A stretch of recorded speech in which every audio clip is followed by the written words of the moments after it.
Only a 12th level intellect has the slightest hope of surviving what you are about to experience.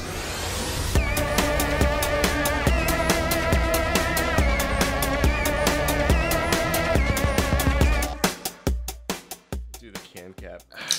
There we go. This episode brought to you by Bang, but potent brain and body fuel. I don't know if that's true. The juice every young Bang baby needs to grow. Yeah. It won't turn you slowly but surely into a weird morphing superhero. With purple. Something to do with purple. Yeah, probably. It's probably that the one that you see in the first episode that's just melting off a table that you never see again. That sounds like me every morning. Yeah, which I guess we're probably we're in the podcast now at this point. We're in the podcast we're now. You got it. We're doing an early Avengers 4. We're at the end of the podcast. Yeah, it's not as early for Ted, but we're doing an early morning version of this, so I'm sure that it'll be extra exciting for you. This is the 12th Level Intellects podcast, and I'm James. That's Ted. Then we're going to talk about the Elseworlds crossover today that just finished last night for us, so I barely had time to make sure I could watch it. But first, did you know how Aquaman has reviews now? Yeah, I did. And how was it one of your news stories that you were going to do? No. Okay, that's good. Because it has a 75% on Rotten Tomatoes. That's better than some DC movies. It's much better than a lot of them. There's, I'm pretty sure, let me double check this. I think Batman v Superman has like 12 or something like that. It's pretty bad. Well, you'll find out. 27. That was higher than I thought. I guess it's not deserving of 27. That's about Trump's approval rating. Oh, this is we talk about comics here. There's one review in particular I liked. It's a fresh review. It says Aquaman's as formulaic, excessively thrashy, and mommy obsessed as any other entry in the DCEU. Great. I was like, what does that mean? Oh yeah, I guess every other one is about people's moms. Yeah. Or Martha Curry. Martha Curry, yeah. He's named after her. His real name's just Artha. But yeah, that's my own. I don't really have much to say about it because we haven't seen it yet because it doesn't exist yet to us. Right. It's not out, but it will. Same with my piece of news. Yeah, well, hang on. But the timing for Aquaman is going to be stupid for our podcast because it's going to come out next Friday. And this coming Friday, and then we're gonna record the podcast like 5 days after that, and then it won't come out till like 4 days after that. So like people are definitely searching Aquaman still. But maybe. Whatever. Yeah, it'll be out there for a while. Okay, I'm done interrupting you. Well, I was gonna say Warner Brothers, as they do, like to announce DC movies that they're developing that. That doesn't really mean we'll ever see them, but you know how they do. Plastic Man. Plastic Man is the latest announcement. We're getting a Plastic Man movie. I can't get excited for any of these. I just go, oh, interesting. I know. Last time it was like Blue Beetle. Yeah, Blue Beetle it was. Yeah. Now Plastic Man. I just read the 6-issue Plastic Man miniseries that Gail Simone wrote. That wrapped up about a month ago, and it was a lot of fun. He is just like trying to Plastic Man's running around trying to take care of this kid who I don't know. Batman carrying a baby around a rooftop.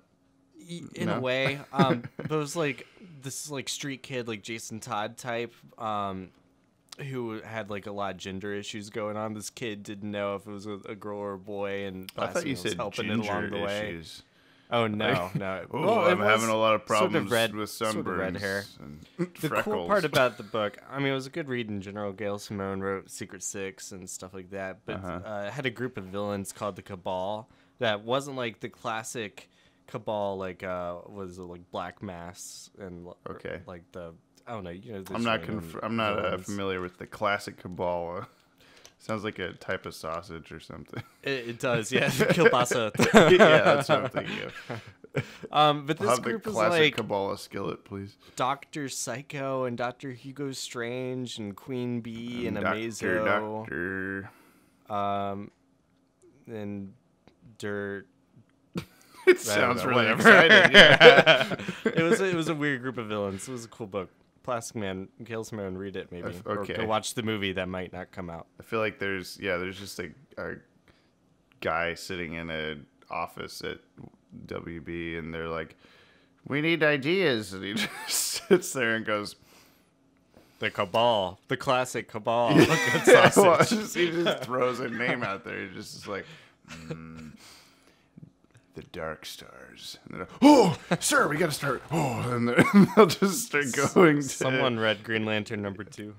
Yeah, we're not. Not really, but I know what you're talking about. In that book, The Dark Stars. Speaking of movies that are probably actually happening, Birds of Prey has cast Charles Victor Zsasz. It's, I guess, a guy, Chris Messina. He's from the Mindy Project, even though I've not watched that. That's the news. Cool. He's going to exist in the movie. It'll be fun to see him, hopefully, like, a little more purposeful, because Zsasz is in the Dark Knight movies in the background. Is he in the classic Cabal, or no? No. Well, because Black Mask is in. We already know he's in this Ewan McGregor. So I wonder if Zsasz is going to be like a actual like character, or just one of those like, oh, we're walking down the hallway at Arkham Asylum and look, it's that guy. But if they're casting a known person, it's probably he has something to do. I guess maybe he's like the opening, or small role maybe thing, the like schwa before the opening credits. Maybe about as much as the KG Beast had to do in Batman vs Superman. Right. Yeah. Stand there. I'll do it. I'll kill her. Yep. Okay. Is that you have more? You have more things? Yeah, I had one more. Okay. So Warner Brothers / DC Entertainment, they actually do have a process for figuring out their new ideas. Oh. They have creative summits, and they're having one right now. Oh. And what's interesting, I found it interesting, is they went up to Scott Snyder, the writer of Dark Knight's Metal. They went up to his little town in New York instead of having him fly down to meet them somewhere else, because for some reason he couldn't leave town. So they brought the summit to him, which I thought was kind of cute. It looks like they rented out a home in like a funeral parlor or something. It's not a funeral parlor, but it looks like it's something very quaint. We're going to go to like the cabin and talk about movies. You want to come? No, they're gonna have like basically a 9 to 5, like all day, like sit down at a desk and be like, all right, guys, we're planning out the next 6 months of Batman comics. What do we do? Like, I would love to be a fly on the wall. Yeah, that sounds really cool. Especially like, I wonder how. I mean, Jeff Johns seems like a personable kind of guy. Like he seems like he's a nice, chummy sort of dude. But he seems easy enough to work with.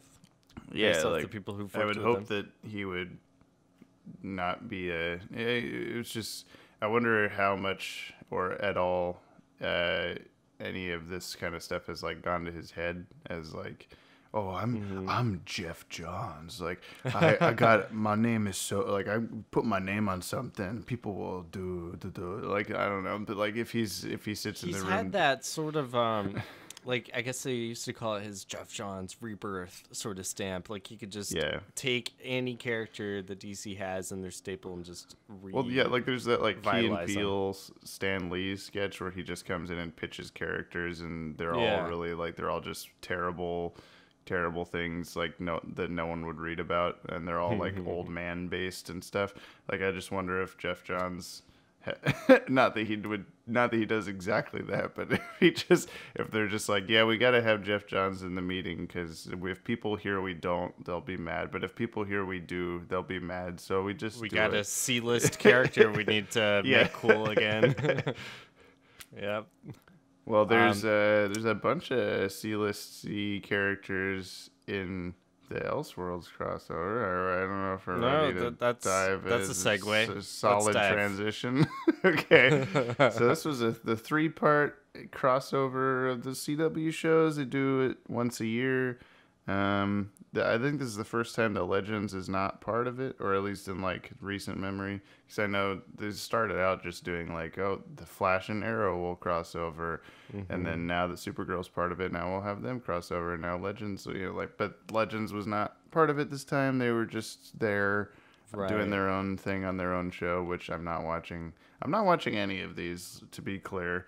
I have to thank the Superhero Hype website that I have up in front of me, because they have articles on every single episode after it comes out, and it has like a very detailed synopsis.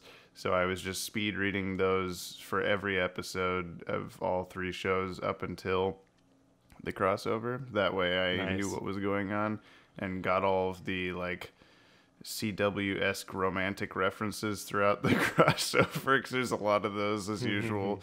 The like, oh, we got to stop what's going on to have a conversation about our feelings for a second, and that kind of thing. So yeah.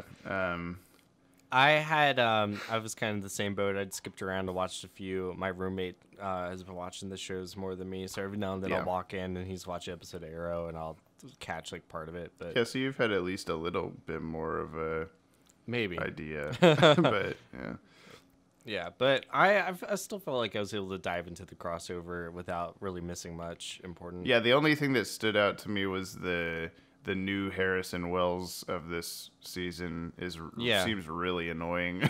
Like I don't know the character at all yet, but it's just like I'm not sure how long he's been there either, because they just did an episode where there was a bunch of different Wells. Okay. Around yeah, him, I had one of the synopses I read was just that they needed his help on something, and then he lied to them immediately, and then somehow he's still around. Like I thought that was just gonna be like his only thing, but he has like a terrible fake French accent, and he's got stupid face. He's just a cartoon character. He's got 3 ex-wives. Right? Yeah. I guess that was a sort of one of them on Supergirl's Earth, which was kind of weird.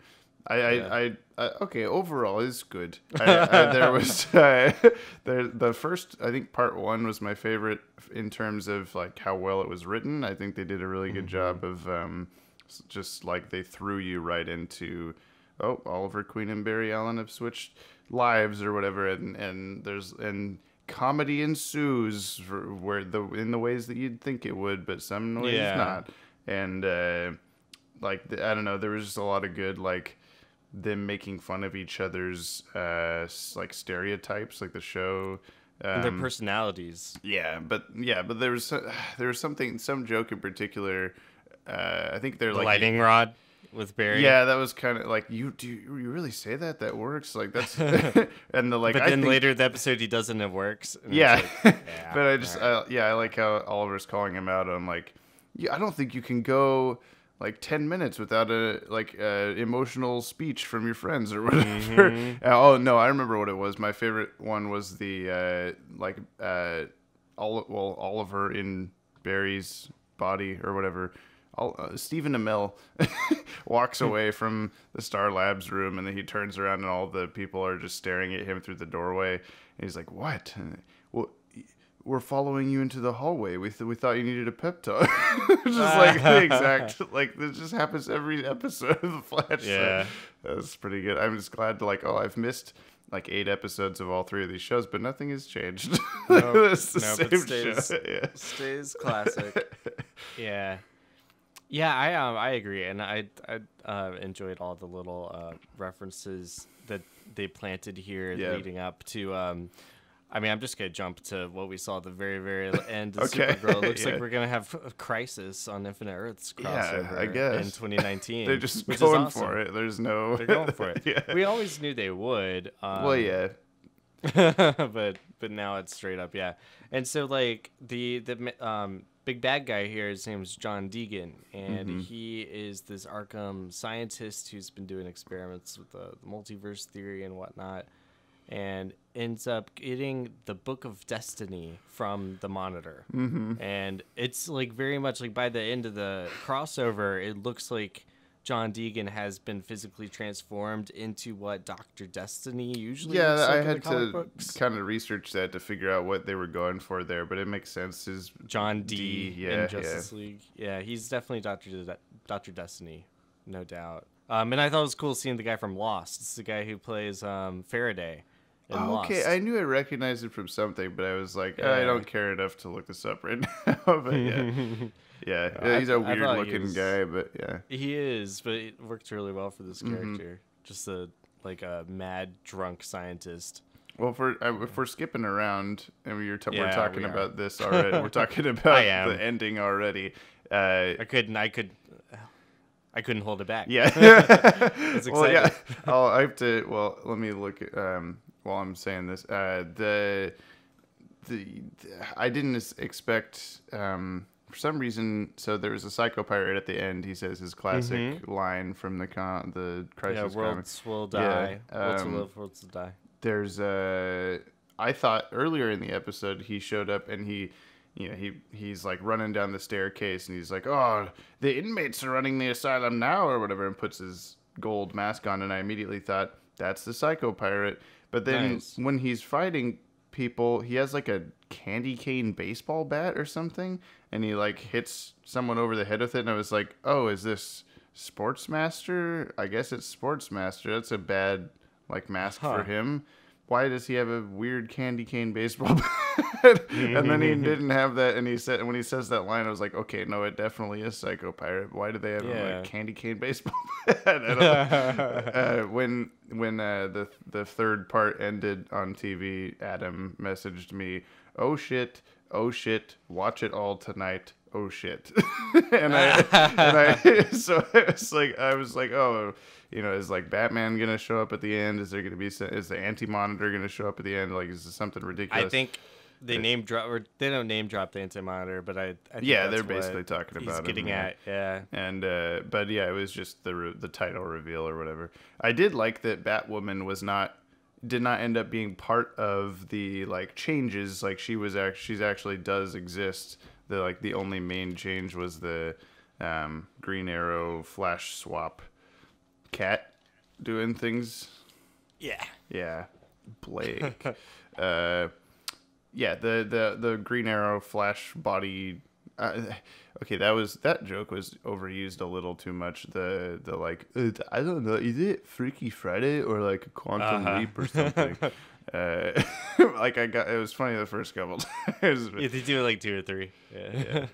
They have to keep that's one of those like what we were just talking about in our recent multiverse video about how there's like fictional universes within fictional universes, and maybe those fictional universes actually exist somewhere else in the multiverse, and that kind of thing is like they'll name drop so many different pop culture things in these shows or other movies or TV shows as if this is the same world that we live in. I really like looking in the background and your cat is just opening the door like a velociraptor. Anyway. He is a velociraptor. But yeah, there's as if all those things. It's just the world you live in. We have the same TV shows. Like even if they're like currently running TV shows, like some Game of Thrones topical reference that just happened on Game of Thrones. Like, but you have superheroes and stuff. Why are these shows? Why do they exist? Why do you need this escape from reality as much? I guess.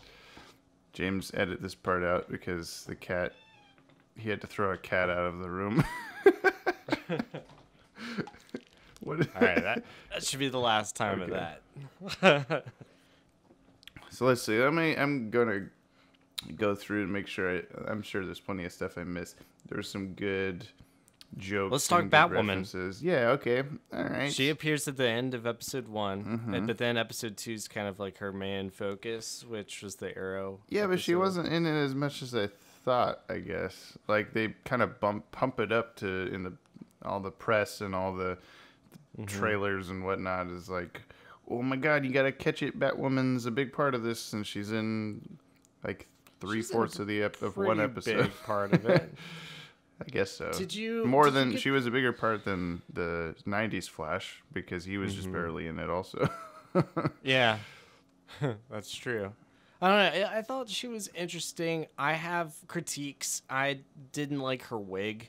I thought her wig looked really fake, which, to be fair, it is. It's a wig. Well, I thought that from like a comic book standpoint, I think that's a good idea because it's like, it'll make you even more like, who is this? And, there's precedence for it in this universe already with all the Black Canaries always wearing some kind of big blonde wig. But it did look a little fake or whatever compared to the rest of the costume. It looked like low production value. Yeah, well, mainly what I mean. I did notice that all of her gadgets and stuff are just like ripped right out of movies. Like they probably just literally went to the prop like closets of those movies and just took them. Like the grapple gun that she has is like the Batman one from Batman v Superman, I think. And there's and the batarangs and stuff like that. There was something else that they did a close up of that I was like, that's just from it was the Bane mask. Like they probably just literally took the Dark Knight Rises Bane mask and put it on a shelf. Like they didn't design a new Bane mask, but that's cool though. That's a fun Easter egg.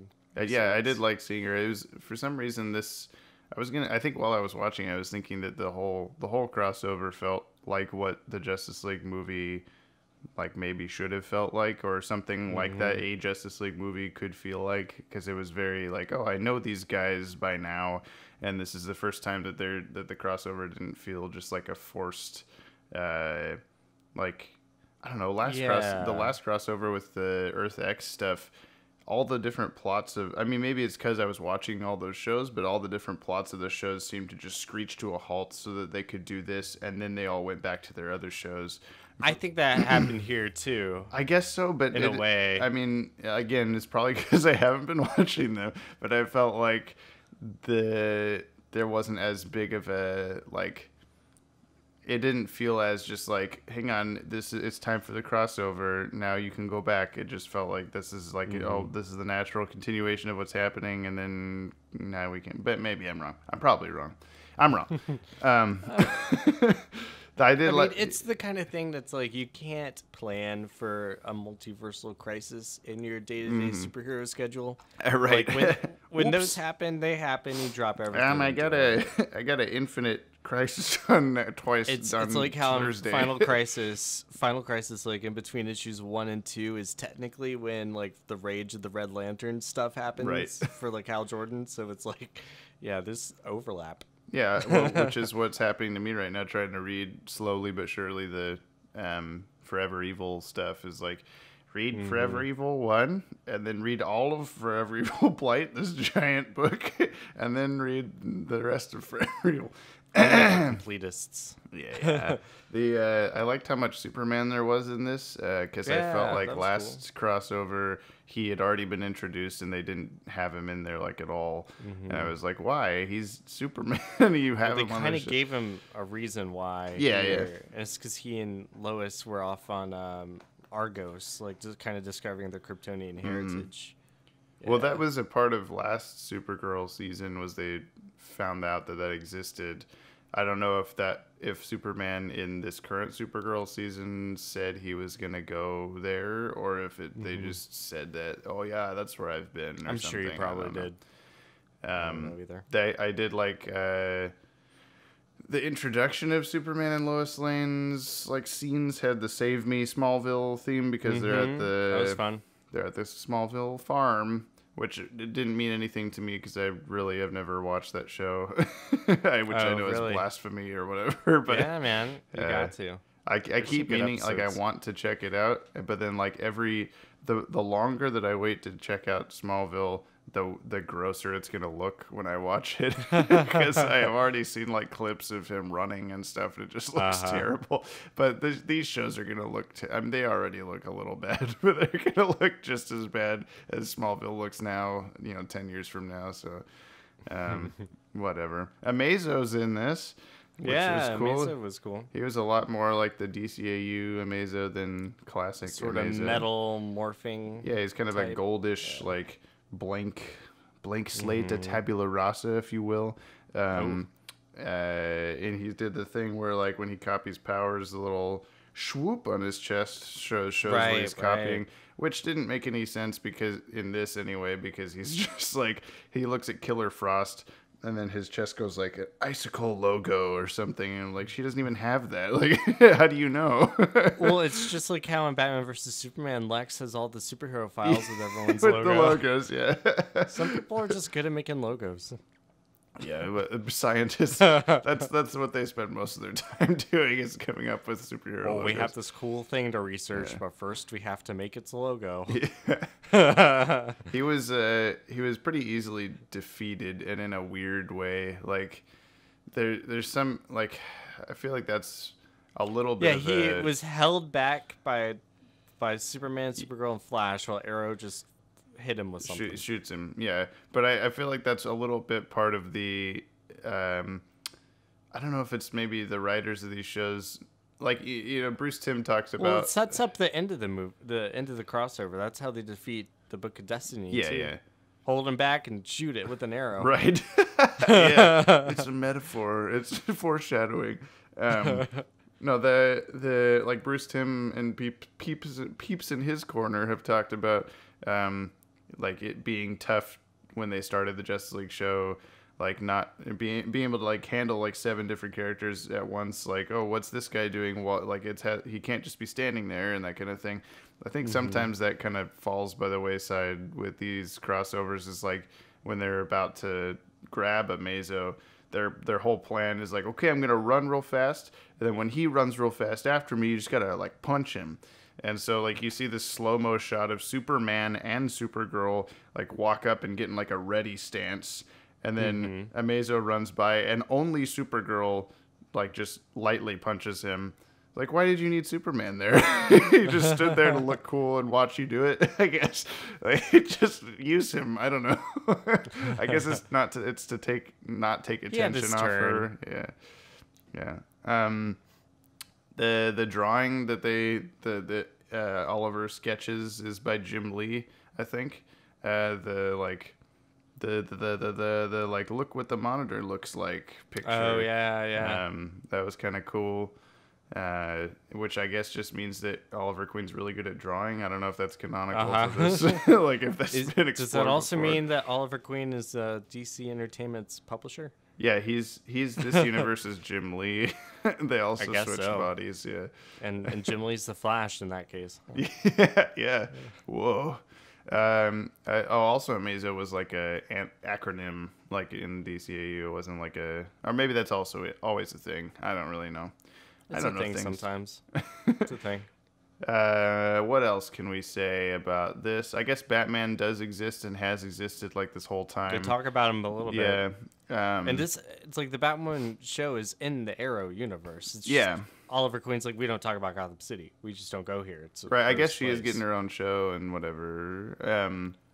But yeah, But it's in the Earth One world. Yeah. I thought that was going to be part of the Elseworlds changes, but it's just she has been there and is there and will be there. It could have been because of changes to reality. Like, we only meet her after the right, but then I think they reset everything, and she's still there at the end to tell them, hey, the Crisis guy, I don't know.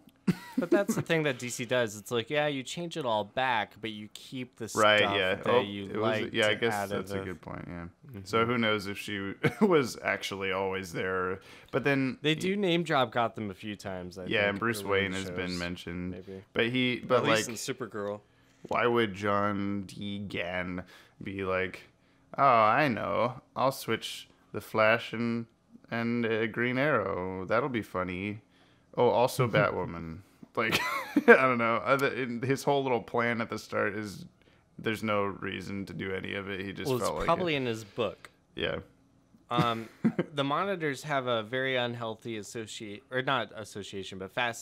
with superheroes on all the parallel worlds. They're kind of like, at least from what I've read about them in the comic books and Crisis on Infinite Earths and Final Crisis and stuff like that, it seems like Final Crisis established them as kind of a vampiric sort of species that feeds off of story. Okay. And in the DC world, the Flashes are at the center of each multiverse. And so it's kind of like, if they're focused on the characters like Flash and Arrow, it's just because they're like that world's greatest heroes. Yeah. The people of their myths and stories and stuff. It was weird how like evil the Monitor seemed in this. Not like he didn't really do anything bad. I guess he's more just kind of like, here's this. I'm not gonna stop you from doing things. Like he wasn't purposely being a bad guy, but he was. Yeah, but he was a lot more like. I mean, I guess I don't know the character as well, but just like in Crisis on Infinite Earths, he's a lot more like, I have to stop the bad guy, help, gather all the heroes and everything, but he's not sitting there going like, hey, whatever happens, man. It's fine. So yeah, the Monitors are not like necessarily good or evil, but they definitely exist outside of. Do they normally have like person names like this guy did? Yeah. Okay. Yeah, well, recently, like as of Final Crisis. Okay. Or, is this the same one as any one we've seen, or is it just a Monitor? This, his name, Wu-Tang. Wu-Tang Clan, I think was his name. It was close. Hold on, I have it here in front of me. It had a ooh sound in it. That's all I remember. Mar Novu. Yeah, there you go. In the comics, there's a Monitor called Dax Novu. They brothers the closest. Or something. Yeah, they're at least Novus. But yeah, the Monitor hairstyle much better fits a black guy than a not. I think. Like I didn't think I've never like saw a Monitor like as a black guy in the comics, but I'm like, oh no, this makes sense. There's Nix Yotan is one of them from the comics. Okay. He was the main one in Final Crisis, and by the end of it, he becomes like the most powerful Monitor of them all. Ends up calling himself the Super Judge for some reason, and he ends up coming back in Multiversity a little bit. He's a weird character. Okay. In my mind, like I compare him to Dragon Ball Z. Like, you know how are you familiar with the Dragon Ball Z? No, what's that?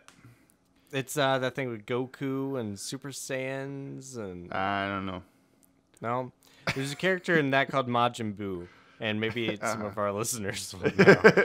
But by the end of that season, he gets like reverted from this like pink like superpowered guy into a normal human. Yeah, and that happens to this Monitor. I feel like it's a really similar sort of power set. Majin. And turned into a normal Majin person. Mojo. Normal enough, but ends up being really powerful. So you're saying that the Monitors all start off as kind of like fat, squishy guys, and then by their final form, they're much more muscular and foreboding. Yeah. Okay, that's what I was thinking.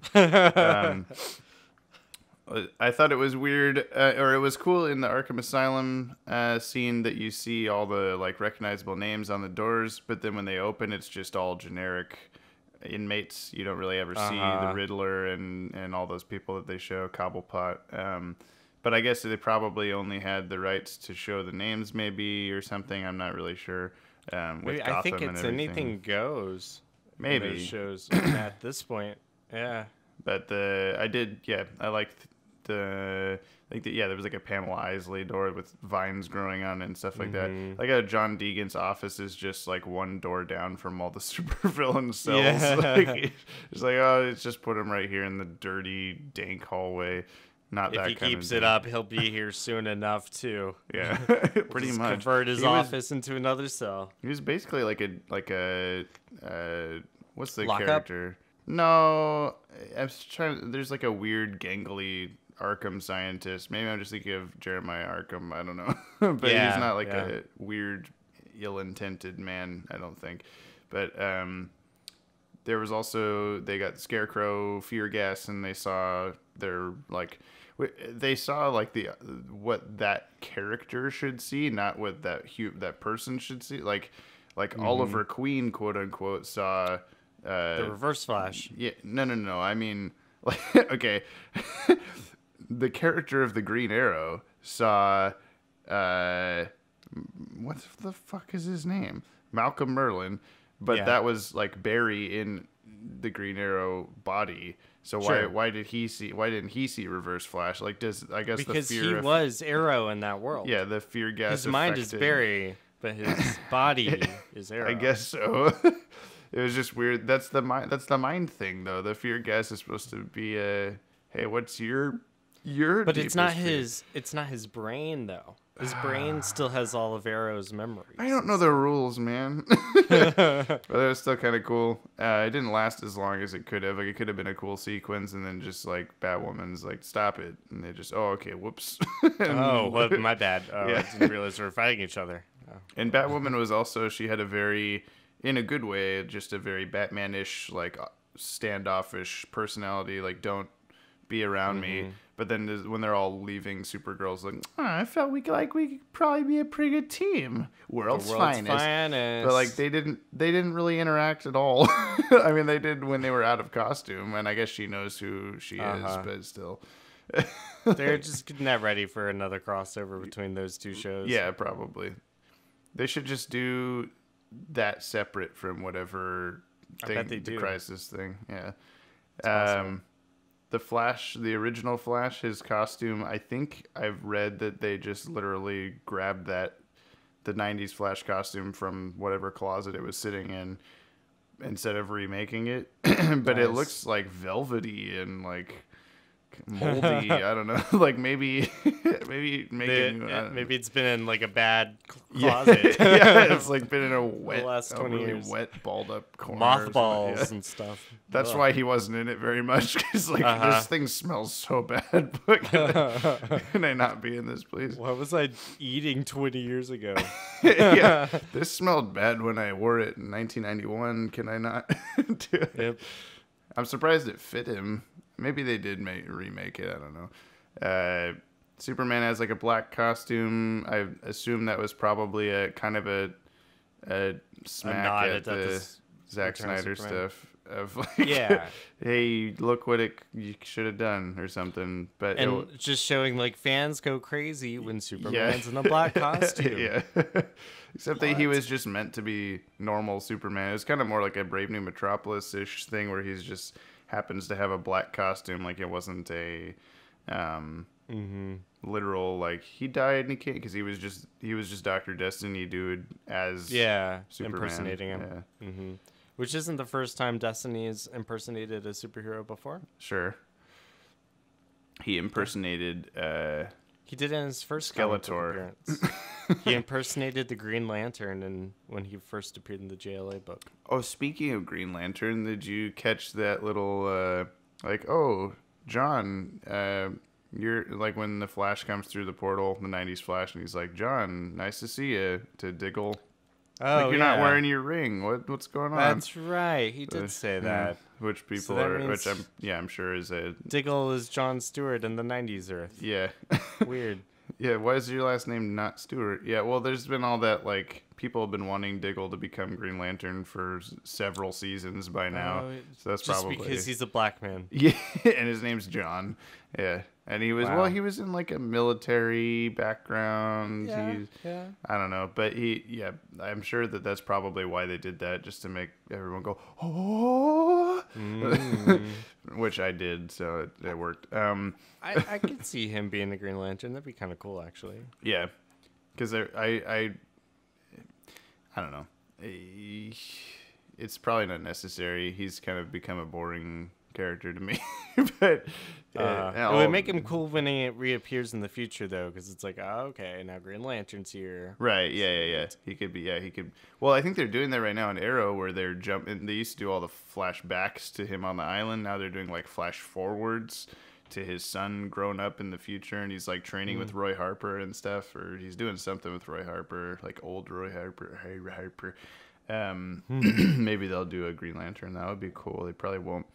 It's interesting that it's implied. I mean, I guess this probably should be obvious, but like, even though Earth 1 doesn't have a Supergirl, it still has Danvers, Alex, and all the other like Supergirl characters exist on Earth 1. Jimmy Olsen, whatever, but they're not. They don't ever interact with the main Arrow cast or Flash cast, because why would they? Like, they don't have anything to do with superheroes in this world or whatever. but it just was interesting because it also kind of implies that Superman exists in Earth 1. So where's he? What's he doing? Why? Well, I have an answer. Okay. He's on Krypton 1. Oh, right. I think we talked about that. This is right? Earth 1. Krypton 1. Well, it's, I think actually they have, like, last crossover with the Earth X stuff, it was like, yep, Krypton didn't explode on Earth 1 or something like that. So, like, nobody needed to come here. But whatever. The pinky swear, weird, like, African little thing. Do you know what I'm talking about? No, not at all. Okay. Educate me. When Alex is like, Supergirl's in the cell and Alex is making her head feel bad with the little remote, you know what I mean? And then Supergirl's like, at the last second, just like, African phrase. And then Alex is like, what? How do you know that African phrase? And she's like, Alex. Was it Martha? Yeah. Why did you say that African phrase? Supergirl's like, oh, my Alex went to a camp with the person when she was 6 years old, and she knows this phrase that means pinky swear. And then Alex is like, oh, okay, well, then you must be a good person, because how else would you know that? She could be a mind reader. But that was just that's just one of those things that I hate. Like, I guess it's just an example of bad writing. I don't know what else there is to it, but just where you just put something that has never existed. Like, if it was brought up in, like, Supergirl season 1 or something, then it would be, I feel like it would make more sense to, like, bring it back up. But I don't think that's ever been talked about. And maybe I don't know. It, but I don't. Yeah. What else? Is there anything else to talk about with this? It was cool. It was cool. I'm glad it happened. I'm here for the next one next year. Yeah. You know? There was a handful of good. I still think part 1 was my favorite for just entertainment value. There was a handful of good Flash and Arrow lines to each other. Yeah. Oh, there was the, like, they show up and Superman's standing there. And Barry's like, are you puffing out your chest? He's just, yes. Like, he's not even gonna hide it yet. That was good. Yeah, stuff like that was good. That, like, those characters interact well now. Oliver Queen definitely becomes more comedic when he's in these crossovers than he is on his own show, because that shows a lot. That shows the most, like, dark. CW of any of the shows. This crossover, though, he had to keep reminding everyone. He's like, but I'm not as good as you think I am. I have darkness in me. Yeah, that didn't feel very earned at the end when, like, Superman's got Flash in the, like, chokehold. And then Oliver has the arrow aimed at him, and Barry's just like, Oliver, you don't have to do this. You know, look inside yourself. You're not a bad person. That's what the Monitor wants us to learn. And all that. It was like, where did this come from? I don't know. It's like, he's Superman. He's about snapping your neck, Flash. Please stop him. Yeah. That'll be your last words. Okay, great. Yeah. And then... yeah, then Superman snaps his neck, and then he kneels on the ground and this is Man of Steel. Okay. Oh my Zod. All right, I think we're done talking about that. What's your out of 10 rating for the Elseworlds crossover, Ted? I will give it a yeah, me too. 8. An 8. I think it's an 8 for what it is. You know, it was good. Okay. Yeah. I'm not gonna judge it for anything it's not. This is a CW superhero show crossover event. It's probably my favorite of the crossovers, just because it had a lot of cool stuff happening. It wasn't maybe as cohesive as what was the first one that had all 3 of them in it? It wasn't the Invasion was the first one. Oh, that was the alien thing. Okay, no. Yeah. Okay, then this one's definitely my favorite. I couldn't remember what was before Earth X, but yeah. I did like how they're at the end, like, oh, this is becoming like an annual thing, huh, or whatever. So it's just like, because isn't that what you said last year? Like every year. Yeah, it's last year. Yep. Yeah, the year before that. Okay. Well, our other little segment that we're gonna pop into now. We had the Geeky Gentlemen on their podcast. Ian and Justin. I don't remember their last names. I'm sorry, you guys. But they Gentlemen. Gentlemen, so last. Yeah, that's right. Yeah, they do reviews of like fan work in the geeky realms of fan films, fan comics, things like that. They'll find them online or wherever they exist and do little reviews of them. They did a Legacies of the DCAU review. That's our webcomic a few months ago, and we've been talking with them back and forth a little while, and finally we're on each other's podcasts. We'll probably link to the other one that we're on also in this video. We talked about Legacies on their podcast, and in this podcast, we'll talk about the Dark Knight Adventures, which is a fan comic that was published, quote unquote, on the World's Finest Online in around 2004. Yeah, we kind of bash it a little too much upon re-listen, but it was an inspiration for Legacies, and definitely kind of showed us a way to make this thing that we wanted to make. So I gotta give it some respect, but reading back on it later, you'll hear our thoughts on it now. Yes. Hi everybody, we're here with the Geeky Gentlemen. It's a podcast hosted by the I'm gonna start over. I'm not gonna start over. I'm leaving. This is in. The names are Ian and Justin. They're here with us. Say hi, Ian and Justin. Hi, Ian and Justin. Yeah, I was expecting Ian that. and Justin. I'm the Justin part. That's the Justin. Audience, if you want to say hi to Ian and John... Fuck, I'm fucking up my own joke. Audience, if you want to say hello to Ian and Justin, send your audio clips doing so to info@watchtowerdatabase.com. If anyone this does is it, a crossover I'll episode. it, Maddie's with us too. He's not normally on the 12th level intellects. Sure isn't. Welcome back, Maddie. Oh, I am usually in 11th level, I believe. I think I wouldn't go that far. I think 3 more punches in my card and I get a lifetime membership. Yeah. That's right. I'm just here for the visitor's pass. Yes. Well, we're here to talk about the World's Finest Online's original webcomic, The Dark Knight Adventures, which inspired the construction of the Legacies webcomic that's hosted by us, the Watchtower Database. The Dark Knight Adventures it was the early 2000s. Yeah, the first one's dated March 2003. So there you go. So it's been a good 15 years since this started, and it wrapped up. I don't know when it wrapped up, but definitely a while ago. Like a year or two later, yeah. But it ran for 17 issues, which you can see. They're all available to still read in their entirety on DCAnimated.com. That is what was formerly known as the World's Finest Online, which was kind of like the one-stop place for all things DC Animated Universe. It's kind of hard to find on the site, so it's DCAnimated.com/DKA is the thing. There you go. Now you can find it. You got it. Yeah, so we all read the first 9 issues, which was a story arc called The Monster Within. Actually, Maddie read the first 5 issues, let's be clear. Oh. Doing my best. And I read all of them. About the first 5 issues then. Okay. I mean, you guys can talk about half of it. all of them that you want to, and I will take a back seat whenever we get into territory I'm not familiar with. Okay, that's fair. Well, these are like little 6 to 10 page comics, definitely set like in the new Batman adventures art style, presumably around that time period, but like afterwards.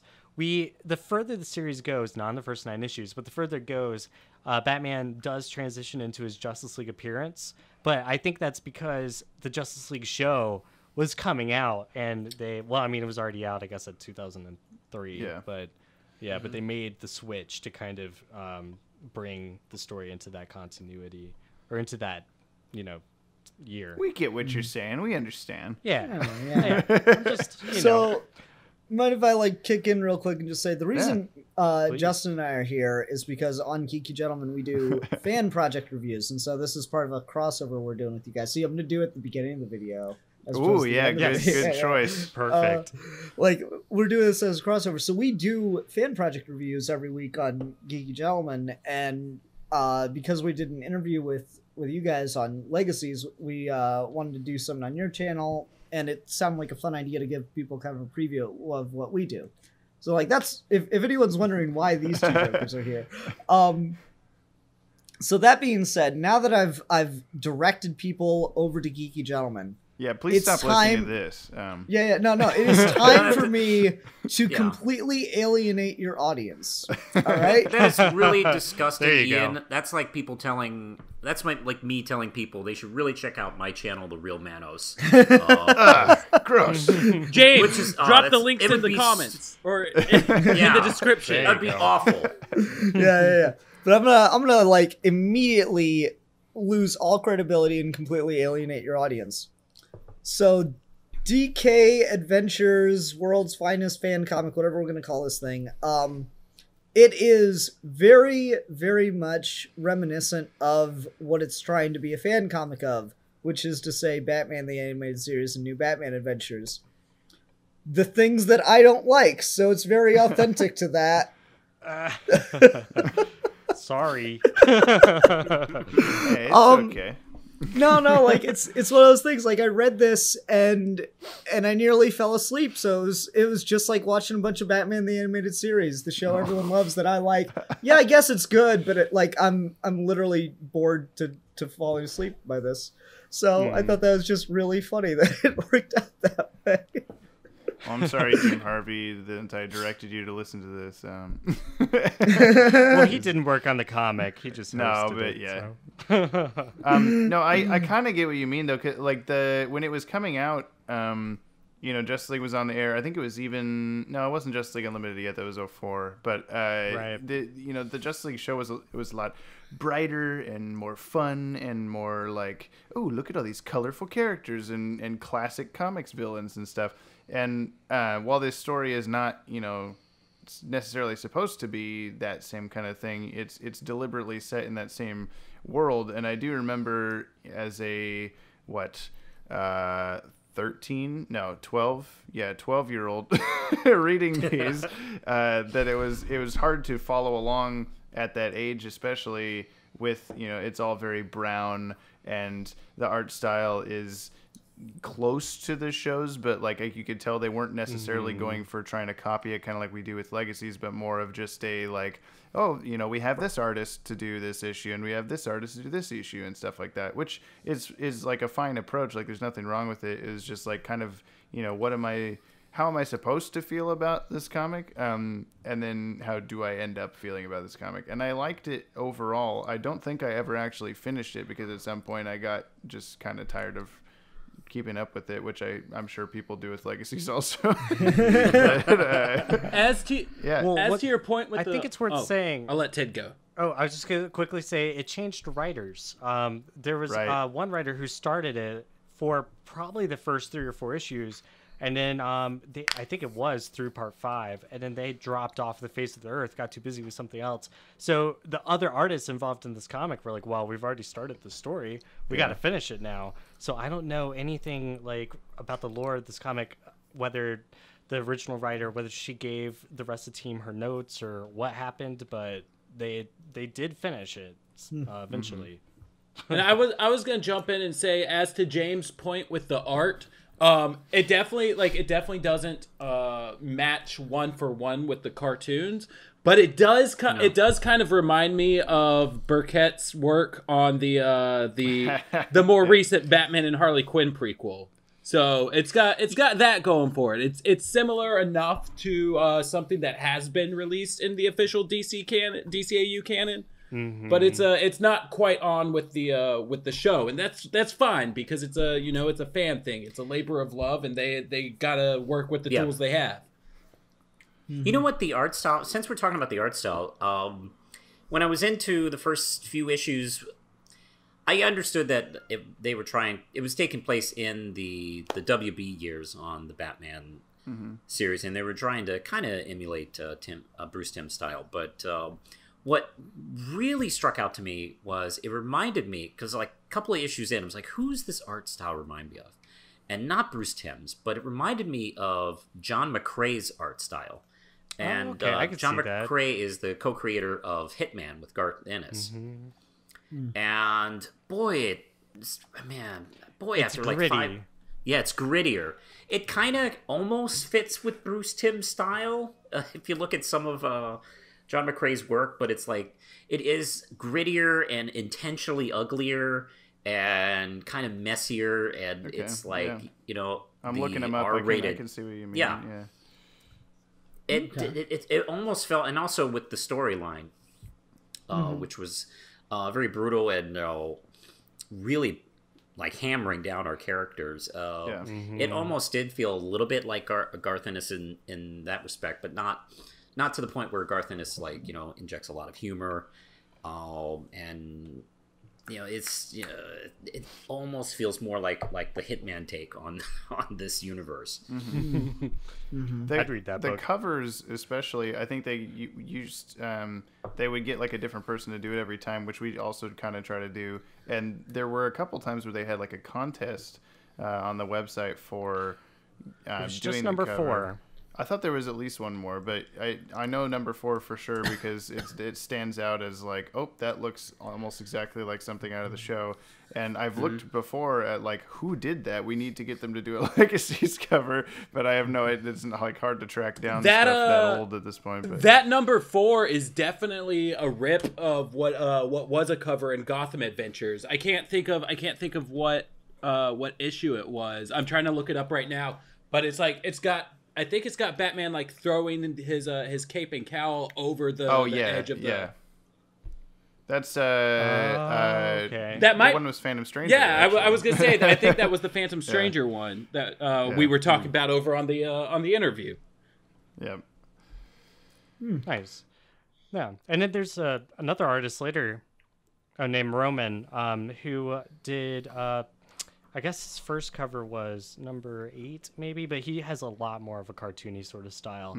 And he did interiors later. Like, there's a couple specials I did. One called Musings of a Lost Boy, which was a Nightwing specific issue, and that one's really cool. You see Bane after Bane made a quick appearance in the main Dark Knight Adventure series. Bane's got a really cool robot arm.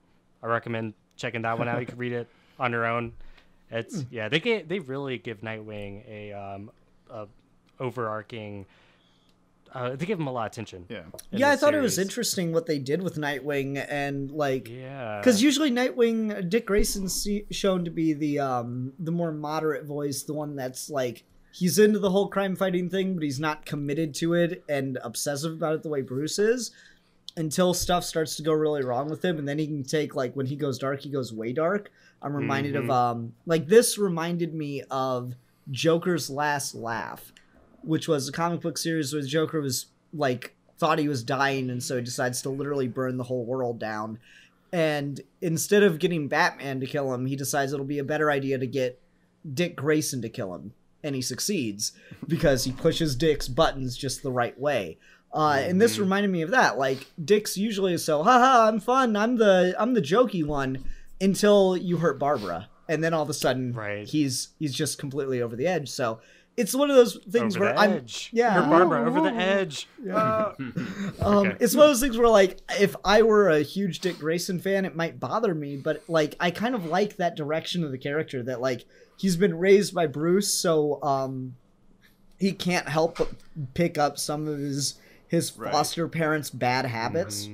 And so I thought that was an interesting turn with him, and it was one of the things I actually did really like about this. They give a really great panel of Dick Grayson when he's broken into someone's house and he's like masked in shadow and like dripping from the rain. That was a really cool panel.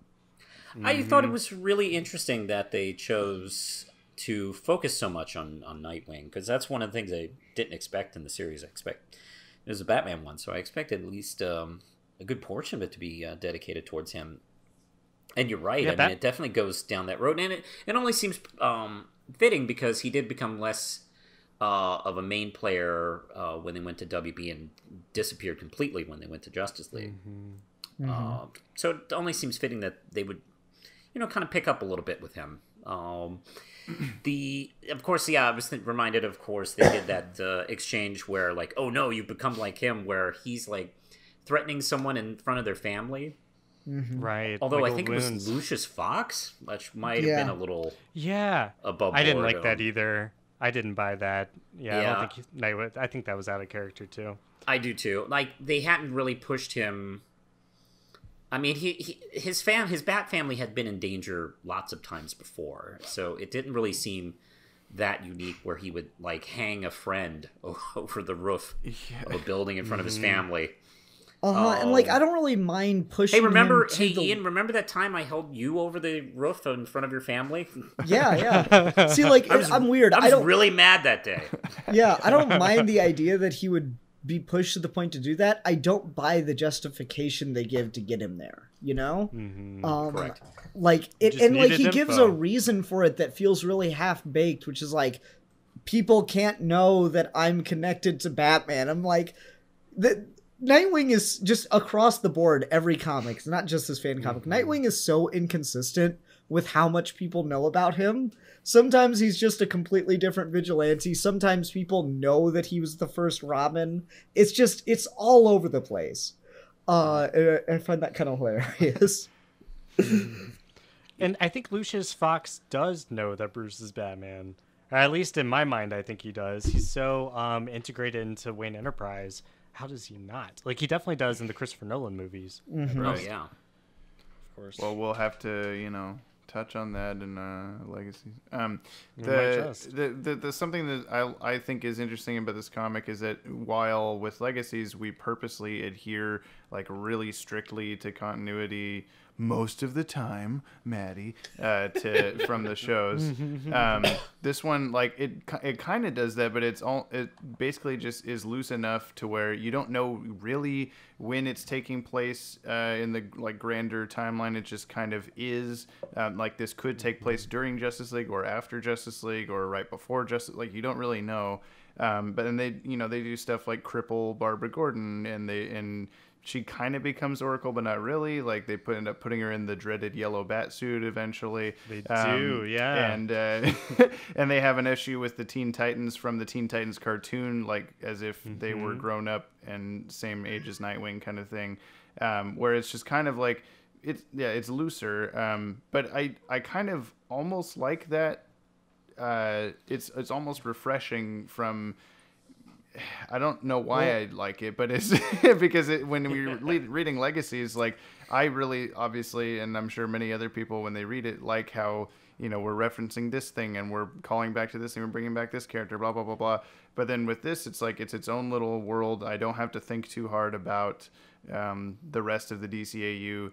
There's times where that bugs me, where I'm like, oh, why did you do that? Like, don't you realize that A, B, C, D, E? But, maybe they didn't look into it as hard as we do because no one does. So, yeah, I mean, by the last issue, we also see J'onn J'onzz and Etrigan. Right. And I thought that was cool because that definitely establishes, the Martian Manhunter's here. So we're in the Justice even League. to add to what you were saying, though, is like, they even, from just the small amount that I was reading, even though they don't adhere, like, tightly to the continuity, they definitely do go for some deep cuts. I know they had a mention to that time where with the Man Bat and Tigress fight in the Batman Adventures comic, and Emil Dorian's entire place burns to the ground.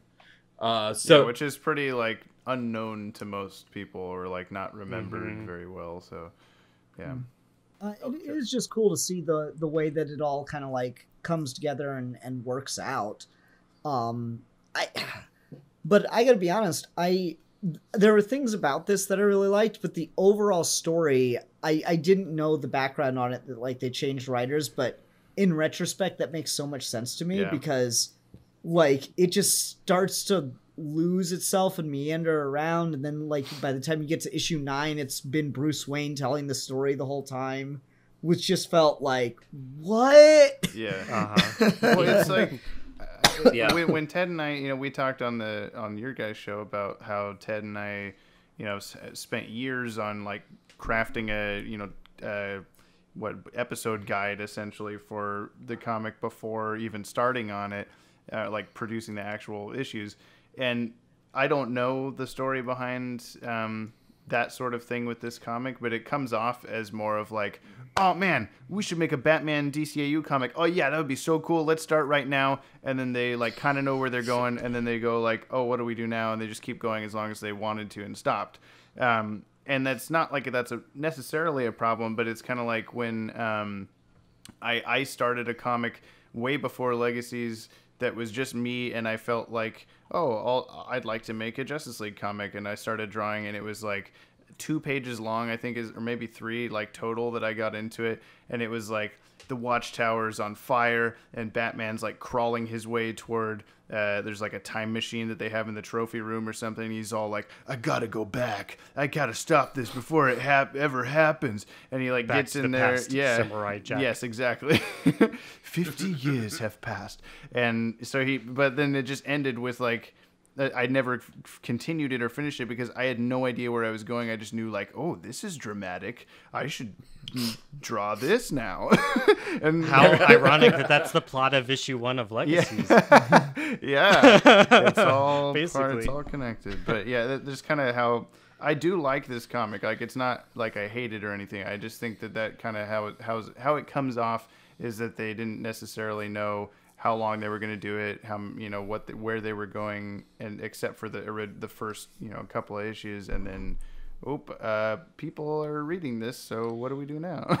I have a question. Since you were reading this as it came out, how often did it come out? Was it fairly regular, or it wasn't take once long a month. periods of time?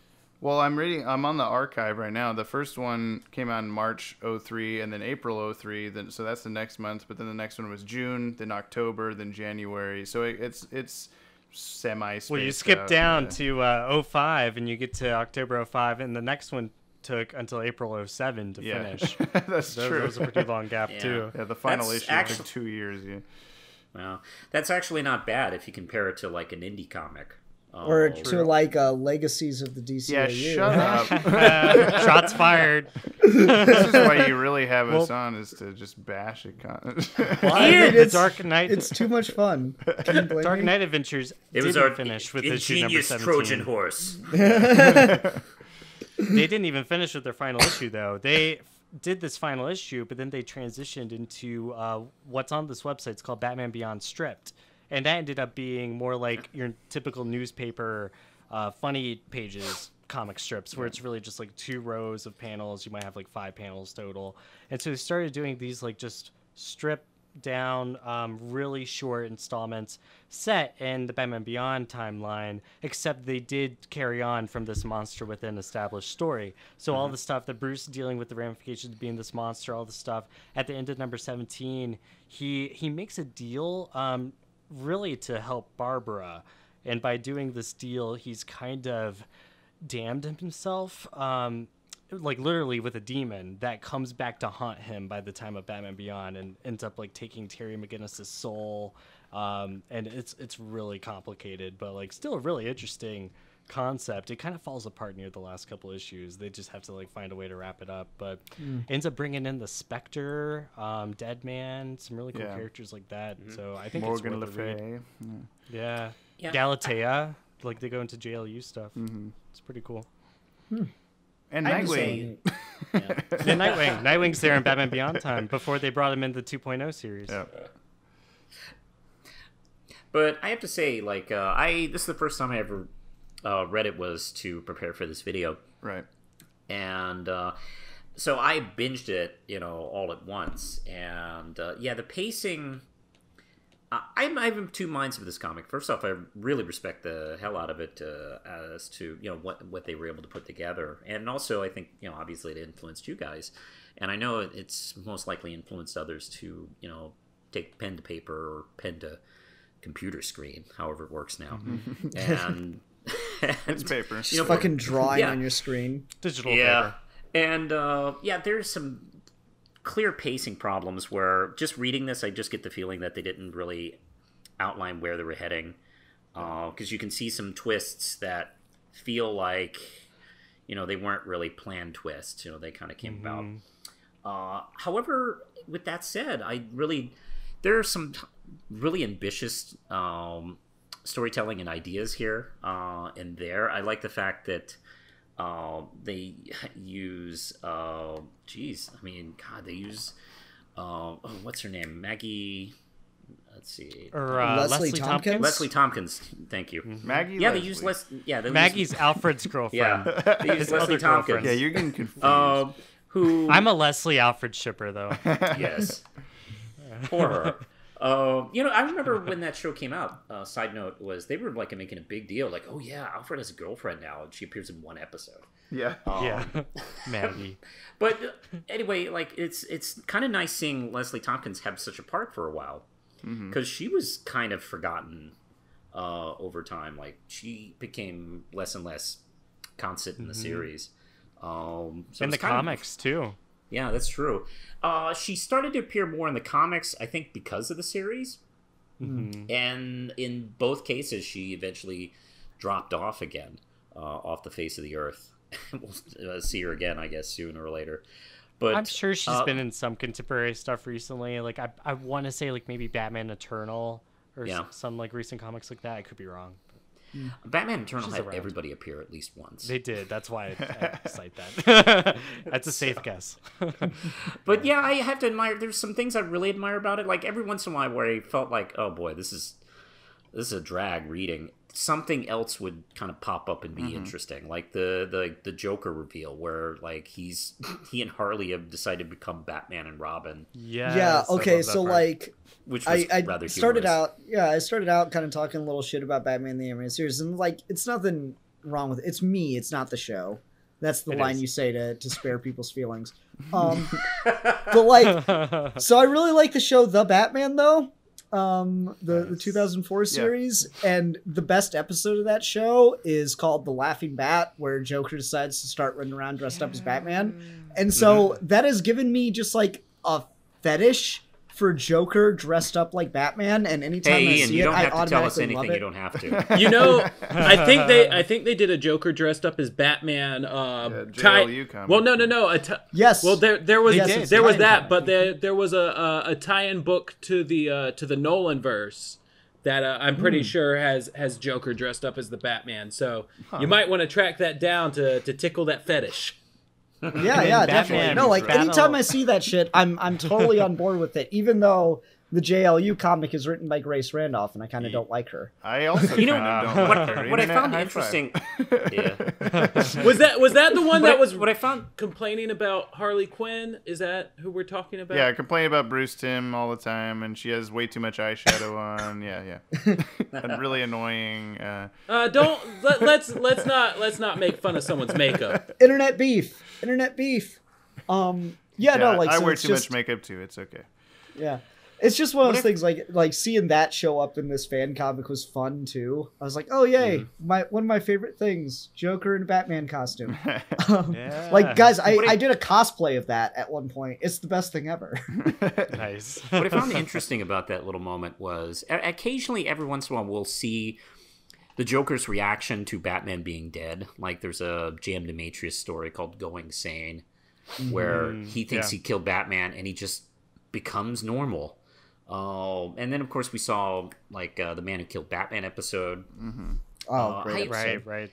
I always enjoy Joker's reactions to things that happened to Batman that he didn't do. Yeah. That's always interesting. Yeah, he's got to be the one to do it. He's got to kill Batman, or else it wasn't worth it. Yeah, and like, but to James's point earlier, while that is a really fun, cool moment, at least in the first 9 issues, it goes nowhere.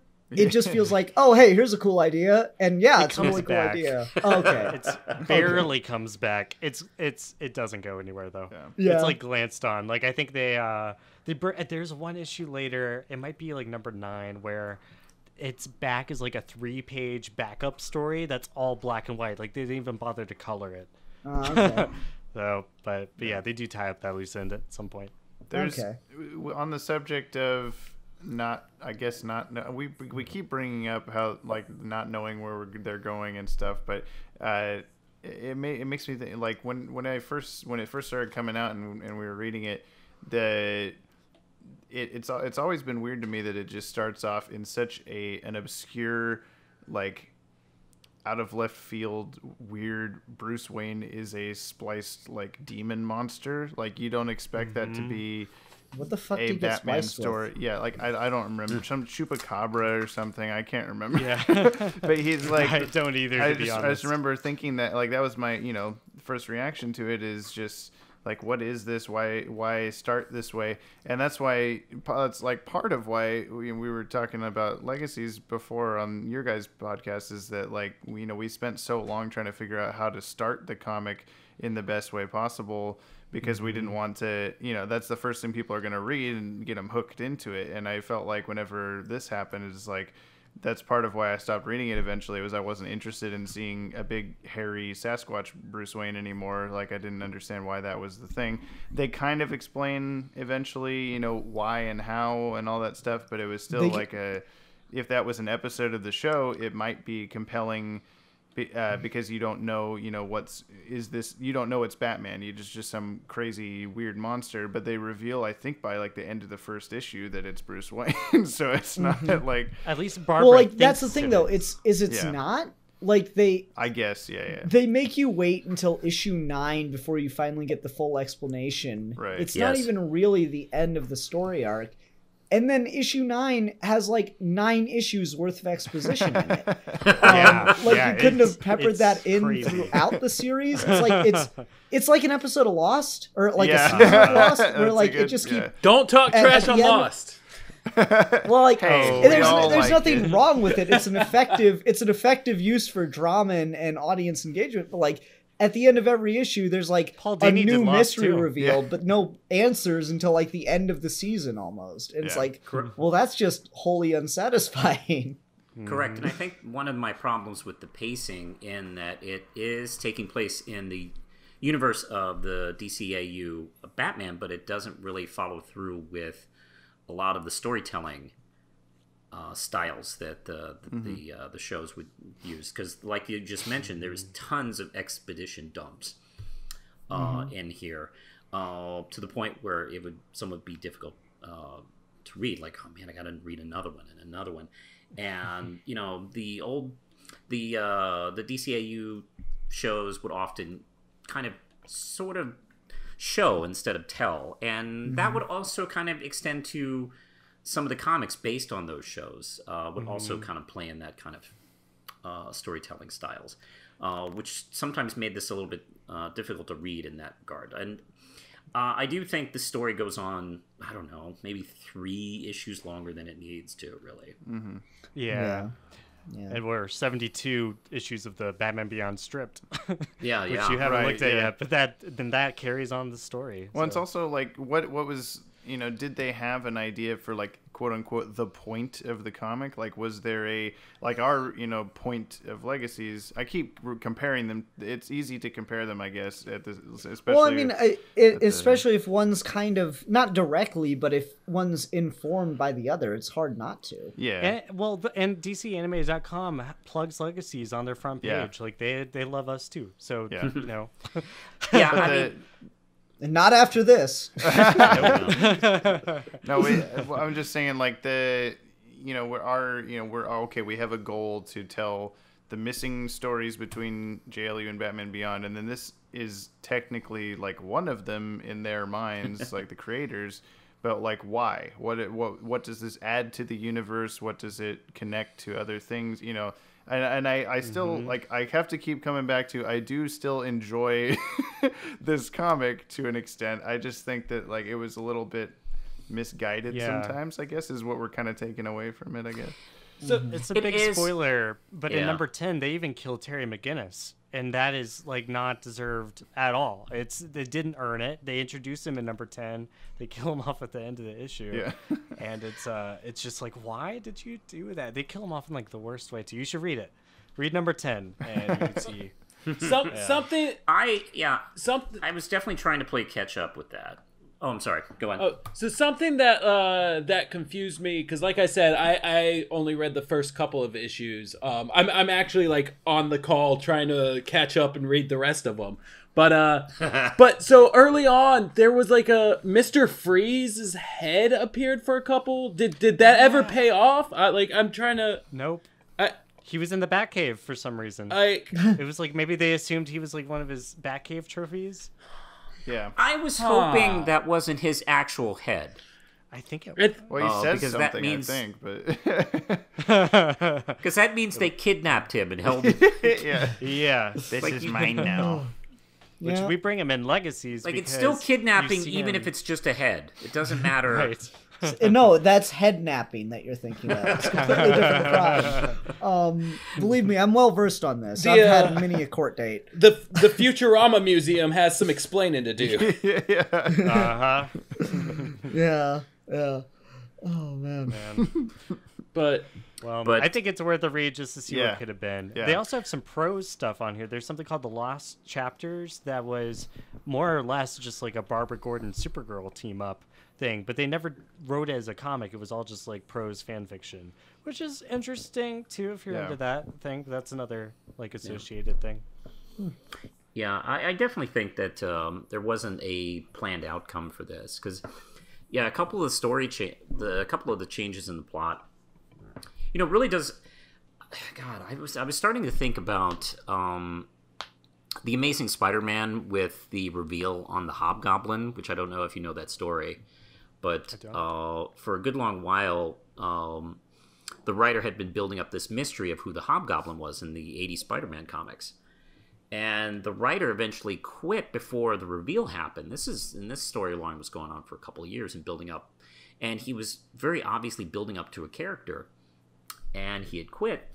So they kind of, like, the Marvel's editors kind of, like, took over, like, okay, where do we go from here? And started, directing the story to a couple other characters. And a lot of people were thinking he was the character Ned Leeds. And there were a lot of very obvious clues pointing that way. And then, I can't remember, I think it was Tom DeFalco who was editing, and he gave the job to Peter David to do the reveal. And Peter David said, yeah, sure, it's Ned Leeds, right? And he said, no, we're killing off Ned Leeds, and you're going to have it be this other guy.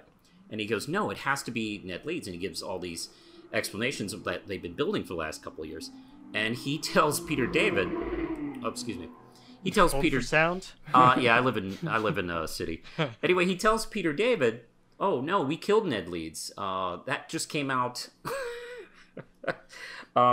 this month. We're putting it in Spider-Man vs. Wolverine. You have to do it this thing." Peter David had to backtrack and try and figure out how to make the dead character the one who was the Hobgoblin. That kind of reminded me of this right here. It's like, okay, how do we do this? Let's backtrack here. Let's do this. Yeah. Mm-hmm. That's sometimes when you're writing a story and you don't have like a intended outcome, you can kind of go off track in those directions, and sometimes it's obvious. Yeah, that's true. For Legacies, like I said, having the end in mind has been really helpful, even though we've definitely gone through the middle and kind of rearranged some things based off things that we've learned. But overall, it stayed pretty close, and it's flexible enough in that regard. I think with all the criticism we give the comic, it's still, like, regardless, a major dedication to make something like this, as Ted and I know, and you guys know. So it's definitely like like Ted said, it's worth checking out and just appreciating, that for the same, non-paid, unofficial status of these guys, just making something this vast and this in-depth is pretty amazing, I guess is the right word for it. I still really appreciate, the work that they put into it and how it's still, you can read it now, and it's kind of a testament, I guess, to stories in this universe, is that they kind of stand the test of time and don't really age often. I mean, these comic issues are 12, 13 years old, and they're not they don't feel like that. They just happen to be hosted on a website that I know is that old. So,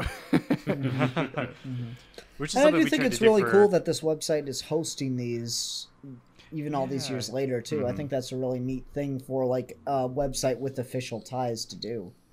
Yeah. Well, the links were broken up until we asked them to bring them back for this. Yeah. We're like, hey, we're trying to read these again to talk about them on a podcast. How come the links aren't working? Yeah. Nice. And now they are again. So. Yay. We're the link police for World's Finest quite often. We really are. Yeah. That's a great website. Like, oh god, these guys again. When are they going to outgrow this website? I know the Teen Titans links don't work. I know it. That's something, though, with Legacies. We tried to... James created our website that hosts the comic, and he did an amazing job with it. I know, personally, like, my one request was that image viewer function that you could do where you can kind of turn the pages like it's an actual book. That was something I really wanted from the get-go.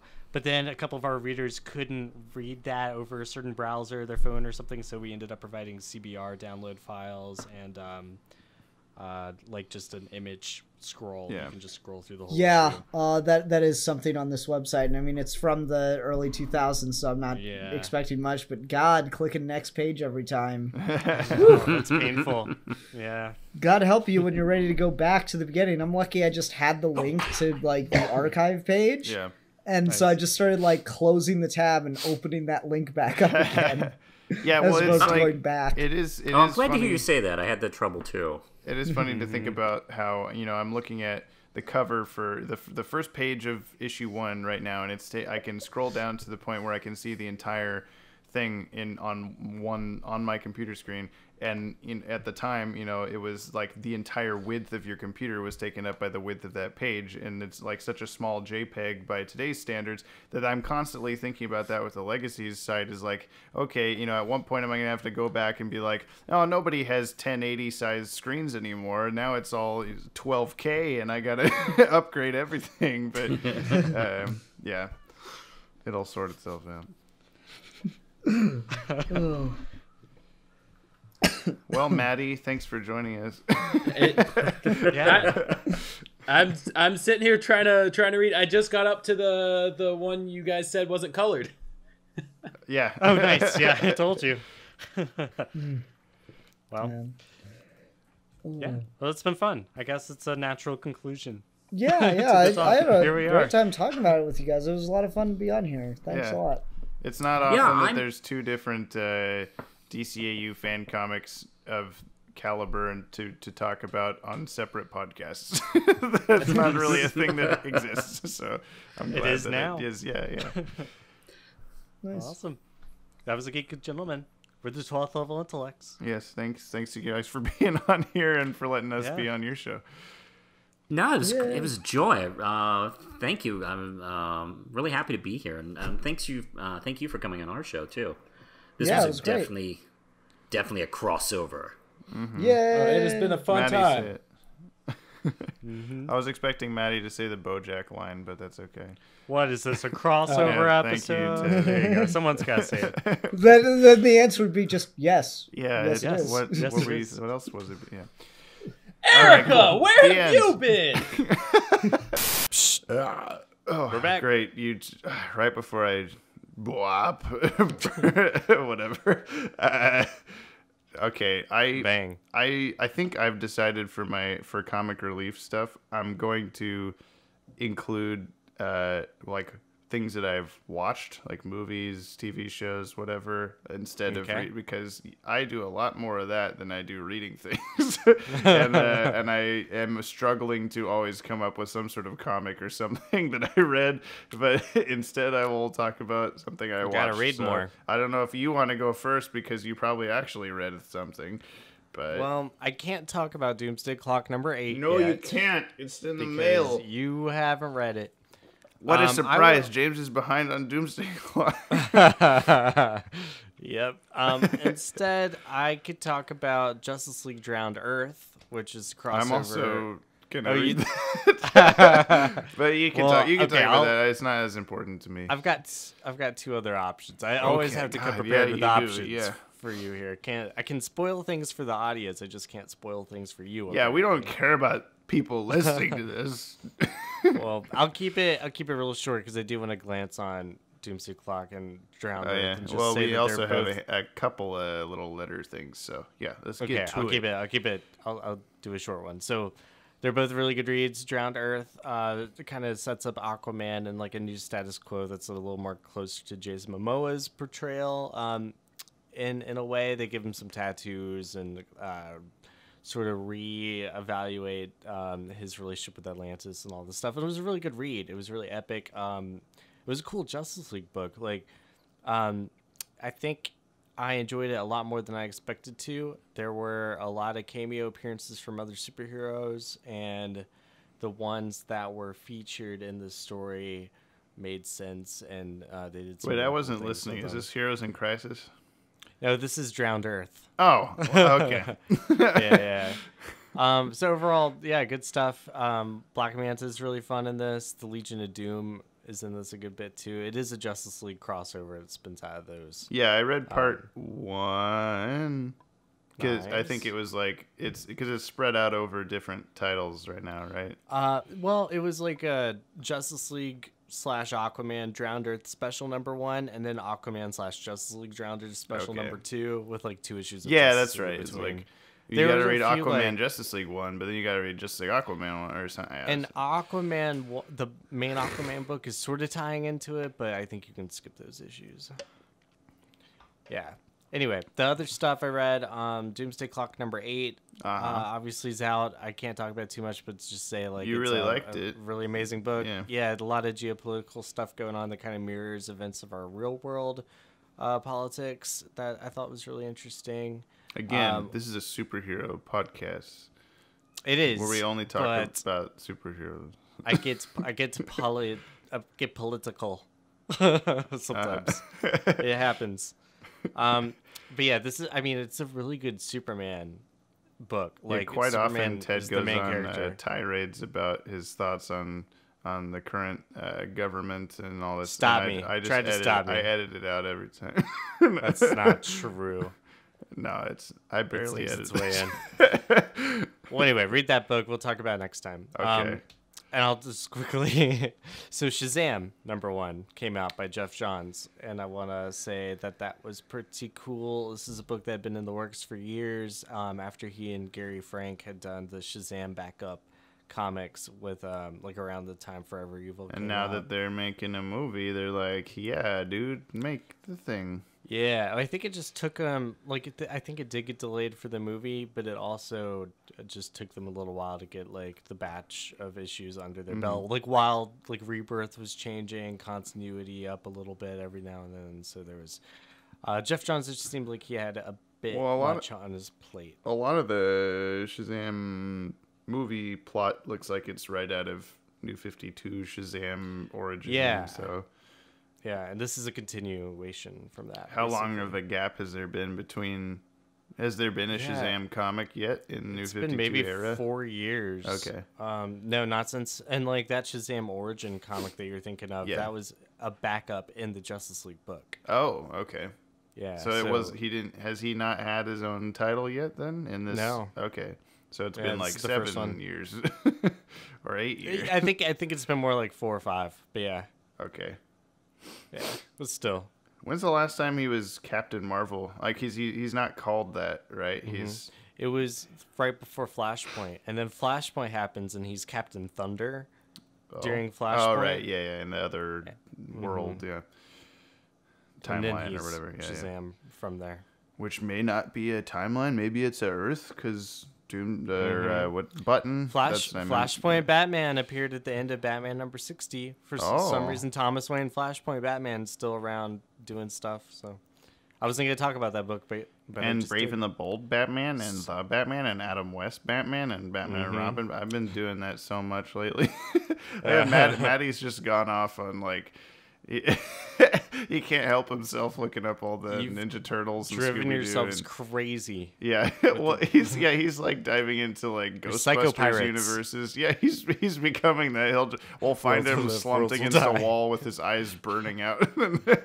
I should do that. I should do a fan art of Matty just leaned against the wall with the little smoke eyes, and he's got a bunch of different DCAU screenshots surrounding him and stuff. That'd be pretty good. Like with like he has the like mixed pixelated like there's 9 months, but there's actually 12 months and all like he's just timeline stuff that's messing with and where does pants fit in on all this? The month of pants. It's not worth my time, but maybe I'll do that. All right. Well, I watched the Ralph Breaks the Internet, the second Wreck-It Ralph movie. Have you seen the first Wreck-It Ralph movie? No, but I hear it's good. It actually is good. I didn't watch it till earlier this year. I think it's like 6-7 years old at this point. The only like thing I remembered about it was a scene in the trailer where he's in like a AA meeting for supervillains with like Bowser and stuff like that. So I thought that was gonna be like the whole movie. It was it's just LOL video game reference. But it was barely that. Like, it had its own story and everything. The second one is definitely LOL internet reference though. Like just the whole movie. Like memes and everything. Yeah, like it's another emoji movie. It's not quite as bad as that, but it's there's just a lot of like, oh, look over there, it's Twitter, because that's, you know what that is. Like that's the joke. Like it's like the Red Letter Media on YouTube, they do a bunch of good movie reviews and stuff. They did when they talked about they've mentioned like the scary movies or like superhero movie, epic movie, those things, right, and how all of those movies are just, look, it's Pamela Anderson, that's the joke, you know. Like that was kind of what this was sometimes. And it also had the Batman Ninja where all the monkeys make a giant monkey. Nice. There's a virus that replicates Ralph, and a bunch of Ralphs make a giant Ralph that he fights at the end of the movie. That's great. Yeah. So that was, I leaned over to Jessica because like the virus started replicating him, and I leaned over to Jessica and said like, and then all the monkeys make a giant monkey, and like we laughed about that a little bit, and then they started making a giant Ralph, and I was like, oh no. Called it. Yeah, we were the only people in the theater, which was really nice. It was a Tuesday night movie review, you could say. It was a Tuesday night, like 8:00 showing. Like no one's gonna be there, or I guess it was Monday night. But there was no little kids running around and stuff, which was nice. But yeah, I don't know, it was fine. I guess if you liked the first one, go see the second one, because there's a handful of good scenes. There's like a good Disney princess moment, a few moments. It was in the trailer, but the little girl ends up in a Disney princess area of the internet, and they have a lot of good jokes about how Disney princesses are very, they need a man and stuff like that. Like I don't know, it's good stuff. Yeah, little out of date. Yeah. And I think that I meant to look it up, I'm not gonna now, but I think that half of the princesses have their original voice actors, so that was kind of cool. Oh, cool. Like nice. Mulan and Ariel sounded exactly like what I expect them to. It's fine. Cool. It wasn't as good as the first one, but the sequels like this rarely are. So yeah, I'm gonna look up. We got a Untitled mail segment. We got Trace Things. It looks like. Okay. That's Spanish for 3. Oh, thank you. Yeah. You're welcome. This one's from Joshua Hammond. He's written in a few times. Hey, Watchtower Database, is Jaxer and Mala, I'm sorry, he wrote this a little weird. Jaxer and Mala are DCAU versions of Zod and Feora, and maybe if Zod and Feora appeared in DCAU in some way. Yeah, and like archetype, they are, like they're Kryptonian. They bad serve guys. The same purpose in the show. The same backstory. So like for those intents and purposes, but they are definitely different characters. Yeah. And in the DCAU, we do see General Zod a couple times in the tie-in comic book material. Yeah, it's kind of debatable if he's canon or not, but he's still there. Yeah, he's been explored. Jaxer is also like a character. He's like a general of Zod's, or like he's not a general. I guess he's acolyte of Zod's in some way. In like Man of Steel, he's there. He's the weird like gangly old guy. I don't know how else to describe him. Yeah, and they're both from the comic books too. Like they were both Kryptonian villains from back in the Silver Age. Yeah. So these are not original to the DCAU by any means. Yeah. So there you go. We also got just Batman fan. His name is Guy. Odd question, but would you rather have all 4 seasons of BTAS but could only watch every episode once, or have the Dark Knight trilogy and you could watch that infinite times? I think I'd go with the infinite one. Yeah, because I don't want to get bored. Yeah. Like I mean, maybe, is this a world where those are the only possible things I can watch? Yeah, that would change things. Yeah. Because if it's like I can watch anything I want, then, does this also mean BTAS doesn't exist in the world where I can watch anything that I want? Or we have world questions. Because Elseworlds. There's either the world where this is the most interesting of the multiverse, is the worlds where you can only watch the TV show one time. Is the world where I can watch Dark Knight Trilogy infinite times also a world where BTAS doesn't exist, or is it also there but I can only watch, I don't know. Now, is this like a monkey's paw thing? Like, if you're watching Dark Knight Trilogy infinite times, are you strapped down to a chair being forced to watch it infinite times? Every time they watch and it. If you can only see Batman the Animated Series once, I can only assume that's because the world's going to end when you finish it. And then you go like, I wish BTAS was back, and the monkey's so you like, hold off on hold off on watching that last episode. Yeah. Judgment Day. Yeah. You do not pop that one in. Yeah. Or else the world never watch Judgment dies. Day. Yeah. Everyone knows. Because of Judgment Day. All right. And then he had another question. For the another question for the podcast. Of all the bat suit designs in the DCAU, what's your guys' favorite? Mine is the New Adventure suit. That's I like this suit where it has gray highlights on his head and gloves, but not on the trunk. I'm just kidding. I don't know. I'm just making something up because there's so many different little variations. I like the classic animated series suit. Yellow metal belt, the yellow oval. I think I would prefer that suit if it was seen more in the whatever company animated Sub-Zero. It's the tightest it ever looks. Like it's the best streamlined version of that animation style. Because most of my memories of that suit are just like kind of clunky animation. So I don't know. It's the best. There's also one. a really cool suit in the Justice League episode Star-Crossed. It's there in the display case. I know which one you're talking about. It's a yellow bat suit. Oh, the YOLO bat suit? YOLO. Yeah. All right. I think that's the end of the show. We're out every other Monday. This is a podcast. I don't know if you knew that. This is on iTunes and YouTube. We'd like to think an audio show. Yes, that's what a podcast is. We'd like to thank Adam Mullen. Oh my! You keep Adam Mullen for writing music for us and for the podcast. Yes. No, for my personal music collection. Some of it, yes. He's written a handful of iReality. That's my movie. Temp tracks that I just listen to every once in a while because they're cool.